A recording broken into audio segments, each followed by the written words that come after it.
الحمدللہ ماہ رمضان شریف کی مبارک اور پرکیف ساعتوں کی رخصت ہونے کے بعد انعام کے طور پر اللہ تبارک و تعالیٰ نے ہمیں عید سعید کی خوشیاں عطا فرمائی۔ یہ اسلام کا کتنا حسین نظام ہے کہ ماہ رمضان شریف رخصت ہوتا ہے اور پھر اللہ تبارک و تعالیٰ ہمیں عید کی خوشیاں عطا کرتا ہے۔ یہ عید کیا ہے؟ اللہ کے حبیب صلی اللہ علیہ وآلہ وسلم، دیکھیے اس کا نام کچھ اور بھی رکھا جا سکتا تھا، عید کے علاوہ اس کا نام کچھ اور بھی رکھا جا سکتا تھا، اس لیے کہ خوشیوں کو الگ الگ نام دیا جاتا ہے، مسرت ہے، شادمانی ہے، کیف ہے، سرور ہے، لیکن حضور علیہ السلام نے اپنی امت کو عید کا نام عطا کیا، خوشیوں کے دن کو عید کا نام عطا کیا۔ اور عید کیا ہے؟ عید کہتے ہیں عید عود کرنے کو، یعنی پلٹنے کو۔ ہم کہتے ہیں نا کہ بخار عود کر آیا، یہ چیز پلٹ کر آ گئی، تو جو چیز بار بار پلٹ کر آتی ہے عید کہتے ہیں وہ خوشی جو بار بار پلٹ کر آئے۔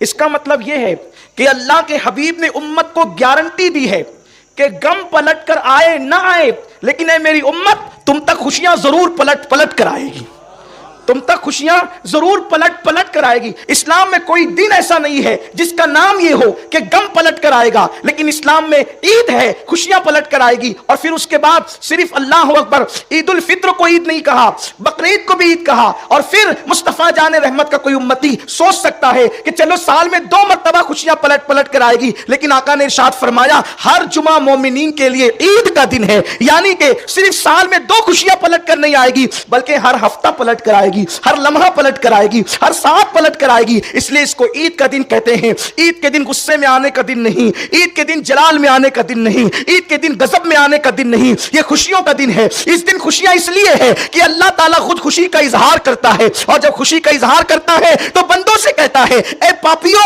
آج تمہارے پاپ نہیں دیکھوں گا، عید کا دن دیا ہے تو اس کے صدقے سارے گناہوں کو بخش دوں گا، سارے گناہوں کی مغفرت کر دوں گا۔ عید کے دن جب عید کی نماز پڑھ کر مسلمان اپنے گھروں کی طرف پلٹتے ہیں تو اللہ اس شان سے عیدی عطا کرتا ہے کہ فرشتوں جا کر اعلان کر دو کہ گناہوں سے ایسے پاک ہو گئے ہیں جیسے ابھی اپنی ماں کے پیٹ سے پیدا ہوئے ہیں، جو مانگیں گے عطا کروں گا، جو مانگیں گے دوں گا۔ اور اس کے بعد فرماتا ہے تمہارے روزے قبول کیے، تمہاری نمازیں قبول کی، تمہاری تراویح قبول کی، تمہاری تسبیح قبول کی۔ بس بات اتنی ہے کہ بندہ اللہ سے امید کرے۔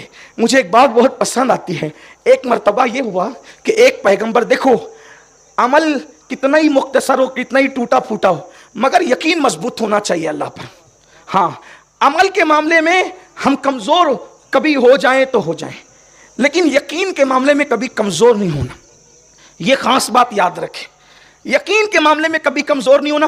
عمل میں کمزور ہونے والا جو ہے وہ بخش دیا جاتا ہے، لیکن یقین میں کمزور ہونے والا بخشا نہیں جاتا، اس لیے یقین بہت مضبوط ہونا چاہیے۔ ایک مرتبہ ایسا ہوا کہ ایک بندہ ایک نبی کے پاس آیا، اور آنے کے بعد اس نے اب اس دور کے نبی سے کہا کہ اللہ تبارک و تعالیٰ سے میں نے یہ عرض کیا تھا لیکن جواب نہیں آیا۔ کیا کہا تھا؟ کہ میں نے عرض یہ کیا تھا کہ اللہ تیرے بندے پریشان ہیں، ان کی پریشانیاں دور کر دے۔ تو اس دور کے نبی کو اللہ نے وحی کی، اس سے کہو کہ یہ بڑی باتیں کرنے لگا ہے میرے دربار میں نے اپنے مقبول بندوں کی فہرست سے کاٹ کر اس کا نام مردودوں کی فہرست میں لکھ دیا ہے، یعنی اپنے پسندیدہ بندوں کی فہرست سے نکال کر ناپسند بندوں کی، پسندیدہ بند، توجہ میری طرف کریں، خاص جملہ ہے، پسندیدہ بندوں کی فہرست سے نام نکال کر ناپسند بندوں کی فہرست میں اس کا نام لکھ دیا ہے۔ اتنا سننا تھا وہ وجد کرنے لگا، اس پہ وجد کی کیفیت طاری ہو گئی، وہ وجد کرنے لگا۔ اس دور کے نبی نے کہا پاگل تو نہیں ہو گیا تو؟ اس نے کہا حضرت کیا ہوا؟ کہا کہ اللہ نے کہا کہ تیرا نام مردود بندوں کی فہرست میں لکھ دیا گیا ہے اور تو وجد کرتا ہے۔ تو اس دور کے نبی کو اس بندے نے کہا آپ نے دیکھا نہیں فہرست کس کی ہے؟ مجھے کیا پڑی کہ محبوب ہو کہ مردود ہو، ہے تو اس کے بندوں کی فہرست میں۔ ارے اس کی فہرست میں آ جائے تو اس سے بڑی سعادت کی کیا بات ہے؟ اس کے بندوں کی فہرست میں آ جائے، اس سے بڑھ کر سعادت کی کیا بات ہے؟ اس لیے اللہ سے ڈرتے ضرور رہو، لیکن ٹینشن اس کا لینے کی ضرورت نہیں ہے کہ ہم نے روزے رکھے قبول ہوں گے کہ رد ہوں گے۔ ارے جب توفیق دی ہے تو انشاءاللہ قبول بھی کرے گا، مگر یقین تو کرو۔ اور اس کے بعد اللہ اکبر، اس نے روزدار بندوں کی فہرست میں اپنا نام لکھ دیا ہے، اس سے بڑھ کر کے سعادت اور کیا ہو سکتی ہے؟ روزدار بندوں کی فہرست، لیکن ڈرتے بھی رہو۔ اللہ رب العزت نے آج عید کی خوشیاں عطا کی ہے، یہ عید کا دن ہے، لیکن اس مبارک دن میں ہم خوشیوں کا اظہار کریں، غریبوں کو مسکینوں کو جیسا کہ ابھی صوفی صاحب نے بھی فرمایا, خطیب ملت نے بھی فرمایا, ہمارے برادر نے بھی فرمایا کہ غریبوں یتیموں کا خیال کرو. جس خوشی میں غریب شریک نہ ہوں وہ خوشی قیامت کے دن عذاب بن جائے گی. بلکہ اللہ کے رسول علیہ السلام نے تو یہاں تک فرمایا سب سے بری دعوت ولیمے کی وہ ہے جس میں غریبوں کو مدعو نہیں کیا جاتا. غریبوں کو یتیموں کو جمع کریں, ان کو خوشیاں عطا کریں, رشتہ داروں کو. جب اللہ نواز رہا ہے تو ہمیں بھی آج کے دن ہاتھ بڑا کرنا چاہیے, نوازنا چاہیے, خرچ کرنا چاہیے. ایک حدیث پاک ہے, اور اگر ہمارے پاس کوئی امید لے کر آئے اور ہم اس کی امید کو پورا کر سکتے ہیں تو ہمیں اس کی امید کو پورا کرنا چاہیے.